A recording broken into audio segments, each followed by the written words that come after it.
coup, nous voilà pour le deuxième jour à Bruxelles. C'est ce soir que les autres viennent. Ils arrivent à 18h à la gare. Donc là, il doit être 8h30, 9h, un truc comme ça. Je me dirige vers le Lidl pour aller acheter un bon petit déjeuner à pas cher.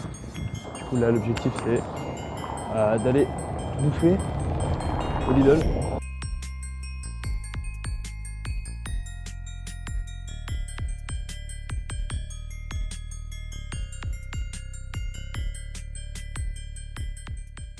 Du coup, j'ai acheté une putain de salade big avec des crevettes et tout machin, des pâtes et tout ça, une petite boîte de chewing-gum de 50 chewing-gum que je pue la gueule, un petit milkshake, ça fait toujours plaisir. Ça c'est un pain au beurre à 29 centimes.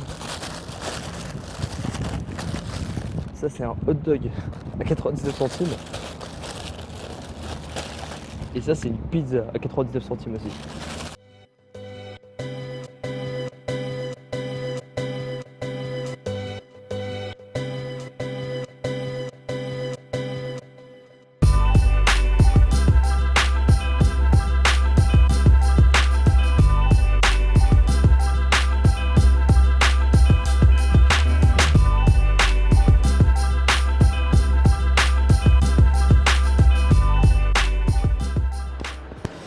Du coup là il est 13h au jardin du Mont d'État. Donc c'est en gros la place à Bruxelles où il y a tous les touristes. Et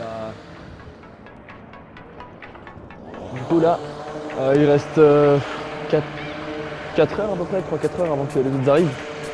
Et du coup pour l'instant je me suis bien baladé dans Bruxelles et j'ai repéré quelques petits endroits calés. Et cet endroit là, ce jardin, l'endroit où je suis, je sens qu'il y a carrément moyen de s'éclater et de faire des bons trucs. Du coup ça viendra dans les prochaines vidéos, dans les prochains jours, mais j'ai pensé à quelques petits défis, à quelques petits trucs drôles à faire. J'aurais besoin d'un petit partenaire, mais ça pourrait être carrément sympa.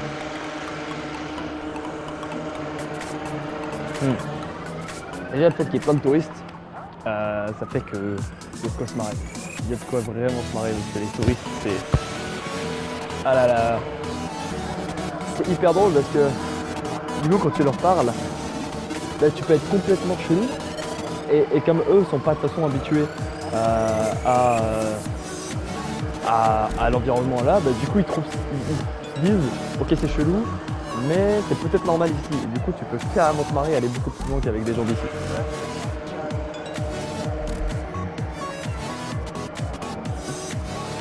Je vais dire plusieurs choses que j'ai remarquées à Bruxelles. Déjà d'une part, les gens sont carrément cool, les gens sont carrément plus cool qu'à Paris. C'est-à-dire que bah, quand tu... Un exemple tout con, mais quand tu demandes ton chemin à un Bruxellois, alors qu'un Parisien va te dire ouais, c'est par là-bas, vas-y, avec ta mère. Un Bruxellois, lui il va te prendre une feuille, un stylo, il va te dessiner le plan, il va te donner son numéro de téléphone au cas où, il va t'emmener limite là où tu dois aller et puis et ça en fait un peu pour tout quoi. Donc même les commerçants, etc. Je trouve que y a quand même une ambiance un peu plus décontractée. Donc ça c'est la première chose. La deuxième chose c'est la mixité culturelle de la ville. Alors ça m'a étonné, ça m'a impressionné parce que du coup bah, ayant été à Paris, Paris par exemple, c'est déjà une ville où il y a énormément de mixité culturelle. Et en fait, je pensais pas que Bruxelles ce serait... Enfin pas pire mais il y en a encore plus, mais en fait si. Partout où tu te balades, dans tous les quartiers bruxellois, il y a de tout. Il y a vraiment, et ça se ressent même dans les commerces par exemple. En fait il y a vraiment de tout, mais concentré au même endroit. En tout cas il y a moins de ce que j'ai vu, cette séparation là culturelle de il y a le quartier chinois, le quartier machin, le truc. Là j'ai l'impression qu'il y a vraiment une sorte de mélange en fait. Et un vrai mélange et c'est vachement sympa. Donc je sais pas encore ce que je vais faire, je pense que je vais me balader. Il y a une vidéo que j'aime beaucoup de Raj, notre disciple, où il explique que parfois on peut juste vivre sans objectif. Et il te dit ça et en fait je crois qu'il est à Paris à ce moment dans la vidéo En fait, il avance juste, il se balade dans la rue, il prend des rues qu'il connaît pas et il fait que ça de sa journée en fait. Et du coup, là, c'est plutôt l'ambiance dans laquelle je suis aujourd'hui. C'est-à-dire que je me dis pas, ce matin, j'avais des objectifs, c'est-à-dire de faire ci, de faire ça. Et finalement, en fait, je me dis, bah non, mais ça, je suis à Bruxelles, je connais pas du tout Bruxelles. Pour l'instant, je commence à comprendre, à connaître plus ou moins. Mais c'est l'occasion aussi de justement vivre sans objectif et de me balader, quoi. Donc là, c'est ce que je vais faire. À partir du moment où je trouverai quelque chose d'intéressant, je le filmerai et puis on verra ça. Là, je suis posé à un parc carrément cool et je suis en train d'écrire un texte de rap. Bon, ça, c'est des équations, ça sert à rien. Ça, c'est important. Voilà, je suis en train d'écrire un texte de rap et j'aimerais, si possible, pouvoir finir ce texte d'ici ce soir et l'enregistrer ce soir pour que quand vous voyez cette vidéo, dans cette vidéo, il y ait mon rap. Donc ce serait cool. Alors je sais pas si je vais arriver, il y a une putain de sirène de je sais pas quoi. Je sais pas si je vais arriver. En tout cas, si vous avez le son dans la vidéo, c'est que...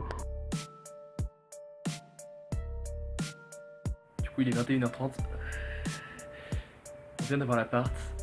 On a bouffé des putains de pâtes carbo.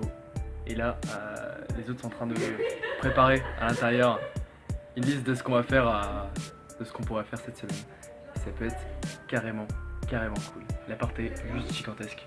Et putain, franchement, au calme. Ça change ça change carrément de l'auberge de jeunesse samedi hier soir.